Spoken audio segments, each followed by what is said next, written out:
श्री स्वामी समर्थ. आपण वर्षभर वाट पाहिलेला तो पवित्र काळ अखेर सुरू होणार आहे. असा महिना ज्यामध्ये प्रत्येक मंदिरातून हर हर महादेव जयघोष ऐकू येतो. प्रत्येक घरात देवपूजा सुरू होते, वातावरण भक्तिमय बनते आणि प्रत्येक शिवभक्ताच्या मनात एक वेगळीच आनंदाची लहर निर्माण होते. तो पवित्र महिना म्हणजे श्रावण महिना. यावर्षी श्रावण महिन्याची सुरुवात 13 ऑगस्ट 2026 गुरुवारी होत आहे आणि 11 सप्टेंबर 2026 शुक्रवारी श्रावण महिना समाप्त होत आहे. यंदा श्रावण महिन्यात 4 श्रावणी सोमवार आहेत. पहिला श्रावणी सोमवार 17 ऑगस्ट, दुसरा 24 ऑगस्ट, तर तिसरा 31 ऑगस्ट आणि चौथा 7 सप्टेंबर रोजी येत आहे. हे चारही श्रावणी सोमवार भगवान शिवाच्या पूजा, अभिषेक, व्रत, जप आणि उपासनेसाठी अत्यंत पवित्र आणि शुभ मानले जातात. या दिवशी श्रद्धेने केलेली महादेवाची कोणतीही सेवा भक्तांसाठी विशेष फलदायी मानली जाते. हा महिना भगवान शिव आणि माता पार्वती यांना समर्पित मानला जातो. श्रावण महिना सुरू झाला की जणू सणांची सुंदर मालिका सुरू होते. या महिन्यात श्रावणी सोमवार येतात, नागपंचमी येते, पुत्रदा एकादशी येते, रक्षाबंधन येते, वरदलक्ष्मी व्रत येते, श्रावणी पौर्णिमा येते, संकष्टी चतुर्थी येते. त्यामुळे हा महिना भक्ती, उपासना, व्रत आणि सेवेसाठी अत्यंत शुभ मानले जातोय. संपूर्ण वर्षभर ज्या महिन्याची प्रत्येक शिवभक्त आतुरतेने वाट पाहत असतो तो म्हणजे पवित्र श्रावण महिना. अनेक जण या महिन्याला सर्व महिन्यांचा राजा असेही म्हणतात, कारण या महिन्यापासून भक्तीचे वातावरण अधिक वाढते. अनेक घरांमध्ये संपूर्ण महिनाभर मांसाहार पूर्णपणे कडकडीत बंद केला जातो. सात्विक आहार घेतला जातो. सकाळ आणि संध्याकाळी देवपूजा केली जाते. रोज आरती होते. अनेक भक्त मनापासून भगवान शिवांचे नामस्मरण करतात. या महिन्यात केलेली पूजा, सेवा, उपासना आणि जपामुळे मनाला शांती मिळते आणि भक्तीचा सुंदर अनुभव येतो. श्रावण महिना हा फक्त सोमवारचा नाही तर संपूर्ण महिनाभर भक्ती करण्याचा महिना आहे. या महिन्यात केलेला प्रत्येक नामजप, प्रत्येक आरती, प्रत्येक सेवा आणि प्रत्येक चांगले कर्म भगवान शिवांना अर्पण केले जाते. त्यामुळे आज आपण जाणून घेणार आहोत की श्रावण महिन्यात कोणती सेवा करावी ज्यामुळे हा पवित्र महिना अधिक मंगलमय आणि फलदायी होईल. त्यामुळे ही माहिती शेवटपर्यंत नक्की ऐका. श्रावण महिन्यात रोज सकाळी लवकर उठून स्नान करावे, देवघर स्वच्छ करावे, भगवान शिवांना स्वच्छ पाणी किंवा गंगाजल अर्पण करावे. शक्य असल्यास बेलपत्र, पांढरी फुले, धोत्र्याची फुले आणि अक्षदा अर्पण कराव्यात. त्यानंतर मनापासून ओम नमः शिवाय या मंत्राचा जप करावा. शक्य असल्यास 108 वेळा जप करावा. या मंत्राचा जप केल्याने मन शांती राहते. मन शांत राहते आणि भक्ती अधिक दृढ होते. रोज सकाळी किंवा संध्याकाळी देवपूजा करावी. आपल्या घरातून भगवान शिवांची कपूर आरती झालीच पाहिजे. दिवा लावावा, अगरबत्ती दाखवावी आणि संपूर्ण कुटुंबाने एकत्र आरती करावी. यामुळे घरात सकारात्मक ऊर्जा निर्माण होते. प्रत्येक सोमवारी भगवान शिवांचे व्रत करावे. शिवलिंगावर पंचामृत अभिषेक करावा. शक्य असल्यास रुद्र अभिषेक करावा. रुद्र अभिषेकानंतर मिळणारे तीर्थ अनेक भक्त अत्यंत पवित्र मानतात. ते अमृता समान होतात. श्रद्धेने घेतलेले हे तीर्थ मनाला समाधान देते आणि भक्ती अधिक वाढवते. शिवचालिसा, रुद्राष्टक, शिवमहिमा स्तोत्र, शिवलीलामृत किंवा शिवपुराणाचे वाचन करावे. महादेवांच्या मंदिरात जाऊन दर्शन घ्यावे. या महिन्यात माता पार्वतीची सेवा करणेही तितकेच महत्त्वाचे आहे, कारण भगवान शिव आणि माता पार्वती यांची पूजा एकत्र केली तर कुटुंबामध्ये सुख, प्रेम आणि सौख्य वाढावे अशी प्रार्थना केली जाते. रोज ओम पार्वती पतये नमः या मंत्राचा जप करावा. माता पार्वतीला हळद, कुंकू, फुले आणि ओटी अर्पण करावी. तसंच मंगळवार आणि शनिवार हनुमानजीची सेवा करावी.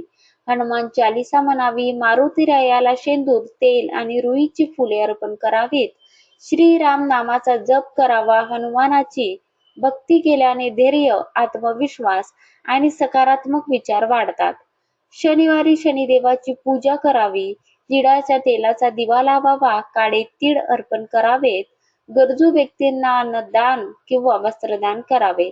दान धर्म केल्याने मनाला खूप समाधान मिळते आणि शनिदेवाची कृपा प्राप्त होते. आपल्या कुंडलीतील शनी दोष कमी होतो. आपल्या मागे लागलेली साडेसाती कमी व्हायला लागतात. शुक्रवारी माता लक्ष्मीची पूजा करावी. वैभव लक्ष्मी व्रत करणाऱ्यांनी श्रद्धेने व्रत करावे. श्रावण महिन्यात येणारे वरदलक्ष्मी व्रत भक्तिभावाने साजरे करावे. माता लक्ष्मीला कमळ किंवा लाल फुले अर्पण करावी. शक्य असल्यास या महिन्यामध्ये सत्यनारायणाची पूजा करावी. सत्यनारायण कथा घरी करावी. गुरुवारी श्री स्वामी समर्थांची सेवा करावी. 11 माळा नाम जप करावा. श्री गुरुचरित्र किंवा श्री स्वामी चरित्र सारामृत यांचे पारायण या महिन्यामध्ये करावे. साईबाबा, दत्तगुरु आणि आपल्या गुरूंचे स्मरण करावे. गुरुकृपेने जीवनाला योग्य दिशा मिळते, म्हणून या महिन्यामध्ये शक्य असेल तेवढ्या सेवा आपण कराव्या. तसंच दररोज तुळशीला पाणी घालावे. संध्याकाळी तुळशी पुढे दिवा लावावा. गाईला चारा द्यावा. पक्ष्यांसाठी पाणी ठेवावे. मुंग्यांना साखर आणि पीठ टाकावे. गरजू लोकांना अन्नदान करावे. या छोट्या छोट्या सेवाने भगवानाला अत्यंत प्रिय मानला जातो. श्रावण महिन्यात शक्य तितके सात्विक जीवन जगावे. मांसाहार, मद्य आणि वाईट सवयी या व्यसनापासून दूर राहावे. खोटे बोलू नये. कोणाचाही अपमान आपल्याकडनं होऊ नये. आई वडील, गुरुजन, वडीलधाऱ्यांचा आदर करावा. प्रेमाने बोलावे. इतरांना, कोणालाही ज्यांना आवश्यकता आहे त्यांना मदत करावी, कारण हीच खरी भगवान शिवांची सेवा आहे. एक गोष्ट नेहमी लक्षात ठेवा, भगवान शिवांना मोठा खर्च, मोठा दिखावा किंवा महागड्या वस्तू कधीच प्रिय नसतात. त्यांना प्रिय असते ती भक्ताची खरी श्रद्धा, निर्मळ मन आणि निष्कपट प्रेम. तुमच्याकडे किती पैसा आहे यापेक्षा तुमची भक्ती किती खरी आहे हे महादेव पाहतात. या महिन्यात रोज थोडा वेळ महादेवांसाठी नक्की काढा. पूजा करा, सेवा करा, उपासना करा, नामस्मरण करा. शक्य तितके चांगले कर्म करा. आई वडिलांचा आदर करा. गरजूंना मदत करा. कोणालाही दुखवू नका, कारण हीच खरी शिवभक्ती आहे. आणि शेवटी एक गोष्ट नक्की लक्षात ठेवा, आपण केलेली कोणतीही सेवा कधीच वाया जात नाही. आज नाही तर उद्या त्या सेवेचे फळ आपल्याला नक्की मिळते. कधी मनशांतीच्या रूपाने मिळते, कधी संकटातून मार्ग मिळण्याच्या रूपाने मिळते, कधी घरात सुख वाढते, कधी जीवनात नवीन आशा निर्माण होते. कितीतरी दिवसापासून न होणारे काम व्हायला लागतात.